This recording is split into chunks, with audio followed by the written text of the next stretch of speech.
Welcome to Health Source of Charleston, West Virginia. Today's topic, spinal decompression, a new twist on an old practice.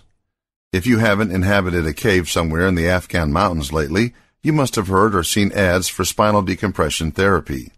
This technique, a new version of spinal traction, claims to have some connection to NASA and the space program.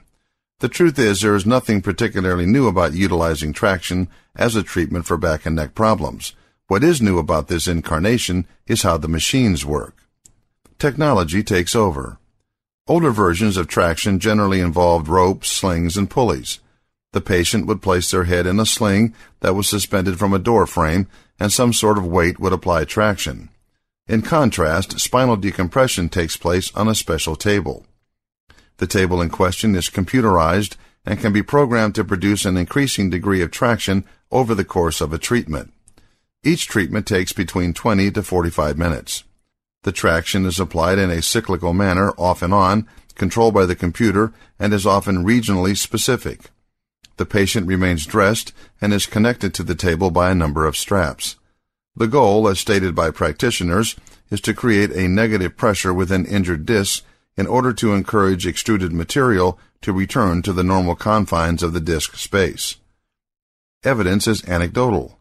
While many practitioners and patients swear to the effectiveness of spinal decompression, no double-blind studies have been carried out to date.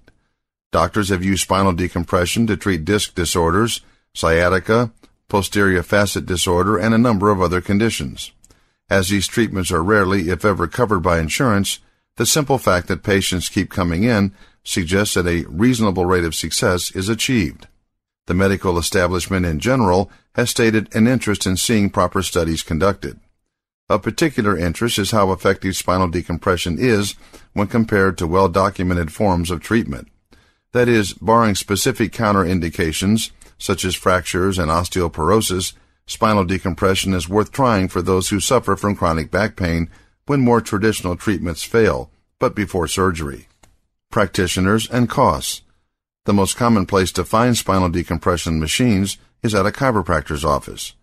As chiropractors already work with the spine, there's a natural fit suggested. A thorough physical exam and evaluation should take place before treatment is determined. It isn't uncommon for you to have some ultrasound therapy or manual therapy before spinal decompression. Icing may follow. 20 to 40 treatments may be recommended over the course of 5 to 7 weeks. The price of each treatment depends heavily upon the office and can range from $35 to $200 per visit. With no insurance reimbursement, this treatment can be very expensive, but worthwhile if your goal is to avoid surgery. There are many questions to be answered regarding the effectiveness and use of spinal decompression therapy. For those suffering from chronic back pain, when used in combination with other more traditional treatments, spinal decompression may offer some symptomatic relief. To find out more information on topics like this, please go to www.healthsourceofcharlestonwest.com.